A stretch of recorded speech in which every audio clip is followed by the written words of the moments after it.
중동의 하늘이 불길하게 흔들리고 있습니다. 호르무즈 해협 주변에서 시작된 드론과 미사일 공격이 순식간에 중동 전체를 전쟁의 소용돌이 속으로 끌어들이고 있습니다. 사우디아라비아와 아랍에미리트의 핵심 에너지 시설이 동시에 공격을 받았고 세계 석유 시장은 공포에 빠졌습니다. 그러나 이 거대한 충돌의 한가운데에서 전 세계 군사 전문가들이 놀라운 사실 하나에 주목하기 시작했습니다. 바로 전장을 지배하고 있는 무기의 이름이 한국에서 만들어진 시스템이라는 점입니다. 이란이 수백 개의 드론과 미사일을 동원해 걸프 지역을 압박하자 중동 국가들은 최첨단 방공망을 총동원해 이를 막아냈습니다. 그리고 그 방어망의 중심에는 한국이 개발한 천궁, 이 방공 시스템이 있었습니다. 실제 전장에서 요격률이 입증되면서 중동 국가들은 하나같이 같은 질문을 던지기 시작했습니다. 지금 전장을 지배하는 진짜 무기는 무엇인가? 이 질문의 답은 방어에서 끝나지 않습니다. 사우디아라비아와 아랍에미리트가 선택한 반격수단 역시 한국산 무기였습니다. 바로 K-239 천무 다연장 로켓과 CTM-290 전술 미사일입니다. 사거리 수백 킬로미터에 달하는 이 미사일들은 단순한 포격 무기가 아니라 전장의 균형 자체를 바꿀 수 있는 전략 무기로 평가됩니다. 하지만 지금 군사 전문가들의 관심을 가장 강하게 끌어당기는 무기는 따로 있습니다. 바로 최근 실전 배치가 시작된 한국의 괴물 미사일 현무5입니다. 이 미사일은 단순한 탄도미사일이 아니라 지하 수백 미터의 벙커까지 파괴할 수 있는 초대형 관통 무기로 알려져 있습니다. 전문가들은 이 미사일 한 발이 핵무기에 가까운 전략적 억제력을 가진 재래식 무기라고 평가합니다. 더 놀라운 사실은 이것이 끝이 아니라는 점입니다. 현무5 뒤에는 사거리 수천 킬로미터로 확장될 차세대 현무6, 그리고 극초음속 활공체 현무7까지 등장할 가능성이 제기되고 있습니다. 만약 이 무기들이 모두 실전 배치된다면 한반도를 넘어 동북아 전체의 군사 균형이 완전히 바뀔 수 있습니다. 지금 세계는 새로운 질문을 던지고 있습니다. 왜 전 세계의 전쟁과 군사 전략의 중심에 대한민국이 등장하기 시작했을까요? 그리고 한국이 개발한 이 미사일들은 실제로 얼마나 강력한 무기일까요? 지금부터 전 세계 군사 전문가들을 충격에 빠뜨린 한국의 괴물 미사일 전력에 대해 하나씩 살펴보겠습니다. 중동의 긴장은 하루아침에 폭발한 것이 아니었습니다. 호르무즈 해협을 중심으로 한 해상교통로는 전 세계 에너지 공급의 심장과 같은 곳입니다. 그런데 바로 이 지역에서 상선들이 연달아 공격을 받기 시작하면서 국제해운업계 전체가 극도의 공포에 빠졌습니다. 석유를 실은 대형 유조선들이 더 이상 안전하게 항로를 통과할 수 없다는 신호가 나온 순간 세계 경제 역시 함께 흔들리기 시작했습니다. 이란 혁명수비대는 호르무즈 해협을 통과하려는 선박들을 공격했다고 공개적으로 발표했습니다. 그들은 석유 가격이 배럴당 200달러까지 치솟을 수도 있다고 경고하며 국제사회를 압박했습니다. 사실상 에너지 공급망 자체를 무기로 사용하겠다는 선언이었습니다. 그러나 진짜 충격은 그 다음에 벌어진 사건이었습니다. 이란이 단순히 해상교통을 위협하는 수준을 넘어 사우디아라비아와 아랍에미리트의 핵심 기반 시설을 향해 대규모 드론 공격을 감행했기 때문입니다. 이 공격은 군사시설만을 겨냥한 것이 아니었습니다. 정유시설과 에너지 인프라, 그리고 도시 주변의 주요 시설들이 동시에 공격 대상이 되었습니다. 특히 아랍에미리트는 분쟁에 직접적으로 개입하지 않았음에도 불구하고 대규모 공격을 받으면서 충격에 빠졌습니다. 수백 개 달하는 드론과 미사일이 동시에 날아들었고 일부는 도심 방향으로 접근하기 시작했습니다. 만약 이 공격이 그대로 성공했다면 두바이와 아부다비의 주요 에너지 시설과 금융지구는 심각한 피해를 입을 수도 있는 상황이었습니다. 하지만 이때 예상치 못한 장면이 펼쳐졌습니다. 하늘을 향해 발사된 요격 미사일들이 드론을 하나씩 공중에서 파괴하기 시작한 것입니다. 여러 방공 시스템이 동시에 작동했지만 그 중심에는 한국이 개발한 중거리 방공 시스템 천궁 II가 있었습니다. 천궁이는 원래 탄도미사일과 항공기 요격을 위해 개발된 체계입니다. 그러나 실제 전장에서 드론과 순항미사일까지 동시에 대응할 수 있다는 사실이 이번 사건을 통해 드러나기 시작했습니다. 중동 국가들이 한국 방공 시스템에 관심을 보이기 시작한 이유도 바로 이 때문입니다. 당시 방공망은 거의 모든 공격을 요격하는 데 성공했습니다. 일부 파편이 도심 외곽에 떨어지면서 건물 외벽이 파손되는 피해가 있었지만 대규모 인명피해는 발생하지 않았습니다. 만약 방공망이 조금만 늦게 작동했더라면 상황은 완전히 달라졌을 수도 있었습니다. 이 사건 이후 중동 지역에서는 중요한 질문이 하나 등장하기 시작했습니다. 과연 이란의 공격을 막아낸 방공 시스템이 어디에서 왔는가 하는 것이었습니다. 그리고 그 답이 한국이라는 사실이 알려지자 중동 국가들의 관심은 순식간에 대한민국의 방산 기술로 쏠리기 시작했습니다. 그러나 이것은 단지 시작에 불과했습니다. 방어 능력이 입증된 순간 중동 국가들이 다음으로 고민하기 시작한 것은 바로 반격이었습니다. 그리고 그 반격을 위해 선택한 무기 역시 한국에서 만들어진 시스템이었습니다. 방어에 성공한 이후 중동의 분위기는 완전히 달라지기 시작했습니다. 드론과 미사일 공격을 간신히 막아낸 아랍에미리트와 사우디아라비아는 더 이상 방어만으로는 상황을 해결할 수 없다는 결론에 도달했습니다. 만약 계속해서 공격을 받기만 한다면 국가의 에너지 산업과 경제 기반이 언제든지 무너질 수 있기 때문입니다. 특히 사우디아라비아는 국가 전략 전체가 흔들릴 수 있는 상황이었습니다. 무함마드 빈 살만 왕세자가 추진하고 있는 비전 2030 프로젝트는 사우디를 석유 중심 경제에서 첨단 산업과 관광 중심 국가로 바꾸는 초대형 계획입니다. 그러나 하늘에서 드론과 미사일이 떨어지는 상황에서는 외국 투자자와 관광객을 유치하는 것이 사실상 불가능합니다. 이 때문에 사우디 지도부는 결국 결단을 내리기 시작했습니다. 단순한 방어를 넘어 공격 능력을 통해 위협 자체를 제거해야 한다는 판단이었습니다. 그리고 이 과정에서 등장한 무기가 바로 한국이 개발한 다연장 로켓 시스템 K-39 천무입니다. 천무는 단순한 로켓 발사기가 아닙니다. 하나의 발사 차량에서 다양한 종류의 정밀 유도 로켓과 전술 미사일을 동시에 운용할 수 있는 다목적 타격 시스템입니다. 이 시스템의 가장 큰 특징은 발사 모듈을 교체함으로써 서로 다른 사거리와 파괴력을 가진 무기를 운용할 수 있다는 점입니다. 사우디아라비아와 아랍에미리트가 특히 주목한 무기는 바로 CTM-290 전술 미사일입니다. 이 미사일은 천무 시스템에서 발사되는 전술 타격 무기로 약 290km에 이르는 사거리를 가지고 있습니다. 이 정도 사거리라면 호르무즈 해협을 넘어 이란 남부 지역의 군사기지와 드론 발사 시설을 충분히 타격할 수 있습니다. 이미 사우디군은 예멘 전장에서 이 시스템의 위력을 어느 정도 경험한 바 있습니다. 이란의 지원을 받는 후티 반군의 미사일 발사 기지와 지휘 시설을 정밀 타격하는 데 천무 시스템이 사용되었고 그 결과 상당한 성과가 보고되었습니다. 아랍에미리트 역시 비슷한 결정을 내렸습니다. 이들은 한국으로부터 천무 시스템과 CTM-290 미사일을 도입한 뒤 실전 운용 준비를 마친 상태였습니다. 방어에서 성능이 입증된 한국 무기를 공격 능력에서도 활용하겠다는 전략이었습니다. 군사 전문가들이 주목하는 이유는 단순한 화력 때문만이 아닙니다. 천무 시스템은 이동식 발사 차량을 기반으로 하기 때문에 위치를 빠르게 변경할 수 있습니다. 이란이 보유한 탄도미사일이나 드론 공격으로 쉽게 파괴하기 어려운 구조입니다. 또한 여러 발의 미사일을 짧은 시간 안에 동시에 발사할 수 있기 때문에 적의 방공망을 압도할 수 있습니다. 군사 분석가들은 만약 수십 기의 CTM-290 미사일이 동시에 발사될 경우 이란 남부 지역의 주요 군사시설이 단시간에 마비될 가능성이 높다고 평가하고 있습니다. 이처럼 중동의 전장에서 한국산 무기가 점점 더 중요한 역할을 하게 되면서 세계 방산 시장에서도 큰 변화가 나타나기 시작했습니다. 그동안 미국과 러시아 그리고 일부 유럽 국가들이 장악하고 있던 무기 시장에 새로운 강력한 경쟁자가 등장한 것입니다. 하지만 여기서 이야기는 끝나지 않습니다. 중동 전장에서 한국 무기가 주목받는 또 다른 이유가 등장했기 때문입니다. 바로 전 세계를 충격에 빠뜨린 미국의 미사일 부족 사태입니다.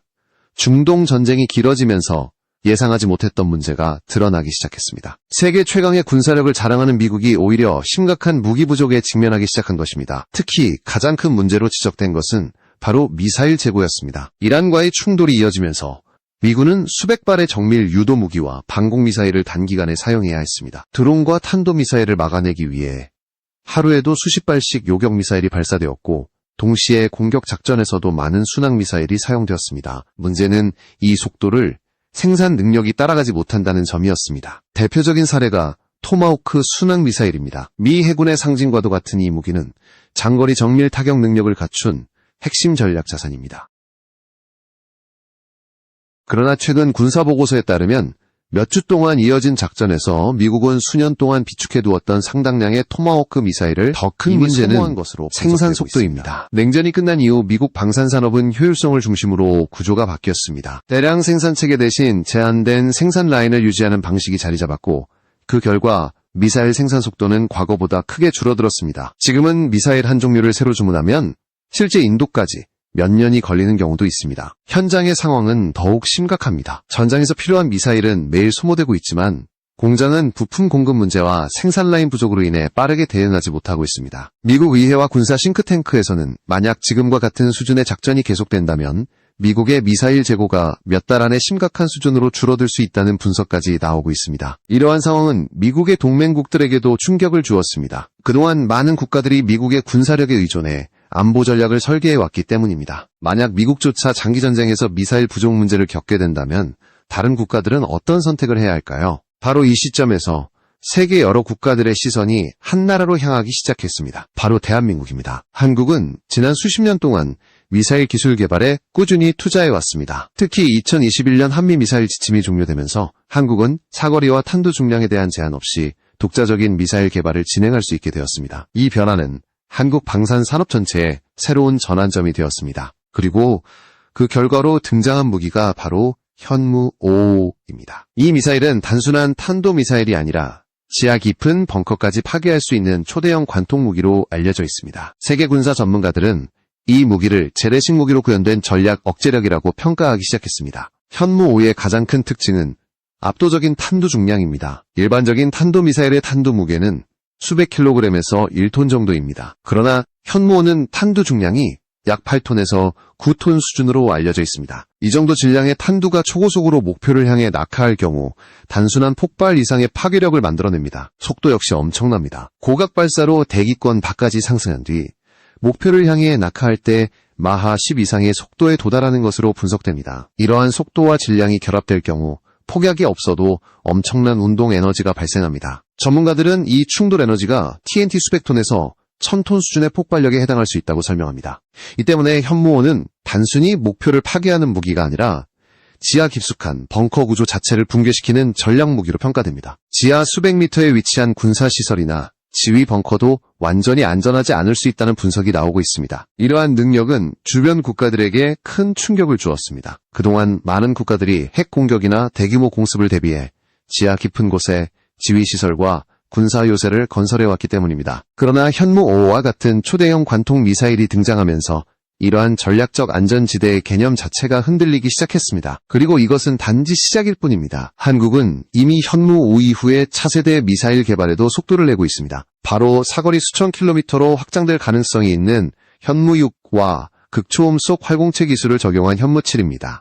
현무 5의 등장은 단순히 새로운 무기 하나가 등장했다는 의미가 아닙니다. 이것은 전쟁의 방식 자체가 바뀌고 있다는 신호에 가깝습니다. 과거에는 지하 깊은 벙커를 건설하면 어느 정도 안전을 확보할 수 있다고 믿었습니다. 핵 공격이나 대규모 공습을 피하기 위해 세계 여러 나라가 지하 수백 미터 아래 거대한 지휘시설과 군사기지를 건설한 것도 바로 이런 이유 때문이었습니다. 그러나 현무 5와 같은 초대형 관통 미사일이 등장하면서 상황은 완전히 달라지고 있습니다. 이 미사일의 핵심 개념은 단순한 폭발력이 아니라 질량과 속도를 이용한 관통력입니다. 수톤에 달하는 탄두가 마하 10 이상의 속도로 지면을 향해 낙하하면 그 자체로 거대한 운동 에너지가 발생합니다. 이 에너지는 지표면을 뚫고 지하 깊숙한 안반층까지 파괴할 수 있는 수준으로 평가됩니다. 군사 전문가들은 이러한 방식이 기존 벙커버스터 무기와는 완전히 다른 개념이라고 설명합니다. 일반적인 벙커버스터 폭탄은 폭격기에서 투하되는 방식이기 때문에 투입 과정에서 항공 전력이 필요합니다. 그러나 현무5는 탄도미사일이기 때문에 지상 발사 차량에서 바로 발사할 수 있습니다. 발사 이후에는 고속으로 대기권 밖까지 상승한 뒤 목표를 향해 낙하하기 때문에 요격도 쉽지 않습니다. 이와 같은 특성 때문에 현무5는 전략적 억제력이라는 새로운 역할을 맡게 되었습니다. 상대 국가가 지하 깊은 곳에 숨겨놓은 지휘시설이나 핵심 군사기지가 완전히 안전하지 않다는 사실을 보여주는 것만으로도 강력한 경고가 될 수 있기 때문입니다. 이 미사일이 실전 배치되었다는 소식이 알려지자 주변 국가들의 반응도 빠르게 나타나기 시작했습니다. 북한은 공식적으로는 강경한 반응을 보였지만 내부적으로는 지하 벙커를 더욱 깊게 확장하는 공사를 진행하고 있다는 분석이 나오고 있습니다. 기존에 구축해두었던 지하 요새가 더 이상 완벽한 방어수단이 아닐 수도 있다는 판단 때문입니다. 중국 역시 이 상황을 예의주시하고 있습니다. 일부 중국 군사 전문가들은 한국의 재래식 미사일 기술이 상당한 수준까지 발전했다고 평가하면서 이러한 무기들이 동북아 지역의 군사 균형에 새로운 변수로 작용할 수 있다고 분석하고 있습니다. 일본의 반응도 복잡합니다. 북한의 핵과 미사일 위협을 억제하는 측면에서는 긍정적인 요소가 있지만 동시에 한국의 미사일 사거리가 일본 전역을 포함할 수 있다는 점에서 전략적 관심을 가질 수밖에 없는 상황입니다. 이처럼 현무5의 등장은 단순히 한반도만의 문제가 아니라 동북아 전체의 안보 환경에 영향을 미치기 시작했습니다. 그리고 바로 여기서 한국군이 준비하고 있는 다음 단계가 더욱 큰 관심을 받고 있습니다. 바로 차세대 장거리 미사일로 알려진 현무6와 극초음속 활공체 기술을 적용한 현무7입니다. 이 무기들이 실전 배치될 경우 한국은 단순한 방어 능력을 넘어 장거리 전략 타격 능력을 갖춘 국가로 완전히 자리 잡게 될 가능성이 있습니다. 특히 현무칠로 알려진 극초음속 활공체는 기존 미사일 방어 체계를 무력화할 수 있는 무기로 평가됩니다. 일반적인 탄도미사일은 포물선을 그리며 비행하기 때문에 어느 정도 궤적을 예측할 수 있습니다. 그러나 극초음속 활공체는 대기권 밖에서 분리된 후 대기권 상층을 따라 방향을 바꾸며 활공하기 때문에 요격이 매우 어렵습니다. 현재 알려진 시험 결과에 따르면 이러한 극초음속 비행체는 마하 5 이상의 속도로 비행하면서도 방향을 바꿀 수 있는 능력을 가지고 있습니다. 이는 기존 방공 시스템이 계산하는 요격 경로를 크게 벗어날 수 있다는 의미입니다. 만약 이러한 기술이 완전히 실전 배치된다면 한국은 상대 국가의 방공망을 무력화하면서 핵심 목표를 정밀 타격할 수 있는 능력을 갖추게 됩니다. 이것은 단순한 무기 개발을 넘어 국가 전략의 차원을 바꾸는 변화라고 할 수 있습니다. 현무5와 차세대 미사일 전력의 등장은 단순한 기술 발전을 넘어 대한민국의 전략적 위치 자체를 바꾸고 있습니다. 수십 년 동안 한국은 강대국 사이에서 안보 균형을 유지해야 하는 국가였습니다. 지정학적으로 강대국에 둘러싸여 있었기 때문에 군사 전략에서도 언제나 외부 동맹의 역할이 중요했습니다. 그러나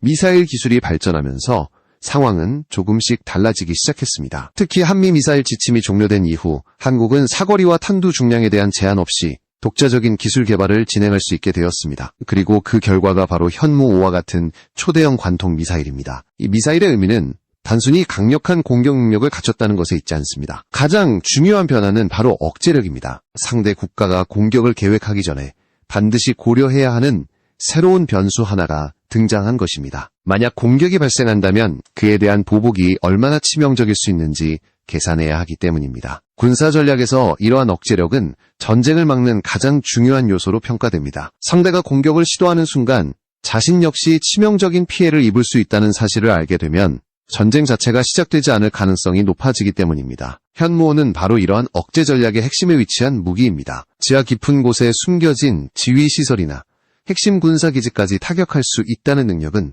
상대에게 강력한 경고가 됩니다. 단순한 전술 무기가 아니라 전략적 메시지를 전달하는 수단이 되는 것입니다. 여기에 더해 한국은 이미 다음 단계의 기술을 준비하고 있습니다. 사거리 수천 킬로미터로 확장될 가능성이 있는 현무6과 극초음속 활공체 기술을 적용한 현무7입니다. 이러한 무기들은 기존 미사일 방어 체계를 무력화할 수 있는 새로운 세대의 전략 무기로 평가됩니다. 특히 극초음속 기술은 현재 세계 여러 군사 강국들이 경쟁적으로 개발하고 있는 분야입니다. 속도와 기동성을 동시에 갖춘 무기는 기존 요격 시스템이 대응하기 어렵기 때문에 미래 전장의 판도를 바꿀 수 있는 기술로 평가됩니다. 한국이 이러한 기술을 확보하게 된다면 단순한 지역 방어 능력을 넘어 훨씬 넓은 범위에서 전략적 영향력을 갖게 될 가능성이 있습니다. 이는 한국이 단순히 방어만 하는 국가가 아니라 위협에 대해 스스로 대응할 수 있는 군사적 주권을 확보하고 있다는 의미이기도 합니다. 결국 중요한 사실은 이것입니다. 강력한 무기는 전쟁을 일으키기 위해 존재하는 것이 아니라 전쟁을 막기 위해 존재합니다. 상대가 공격을 시작하기 전에 그 결과를 충분히 두려워하게 만드는 것. 이것이 바로 전략 억제력의 핵심입니다. 지금 대한민국이 구축하고 있는 미사일 전력은 바로 그 억제력을 완성하기 위한 과정이라고 할 수 있습니다. 수십 년 동안 이어진 연구와 개발, 그리고 수많은 기술자들의 노력 끝에 만들어진 이 무기들은 단순한 군사 장비를 넘어 국가 안보를 지키는 마지막 방패가 되고 있습니다. 그리고 이제 세계는 새로운 현실을 마주하고 있습니다. 핵무기 없이도 강력한 전략 억제력을 구축할 수 있다는 가능성입니다. 이러한 변화 속에서 대한민국은 점점 더 중요한 군사기술 국가로 자리 잡고 있습니다. 지금 이 순간에도 한국의 연구소와 군사시설에서는 다음 세대의 무기 개발이 계속되고 있습니다. 앞으로 등장하게 될 새로운 기술들이 어떤 변화를 만들어낼지 전 세계 군사 전문가들이 주목하고 있습니다.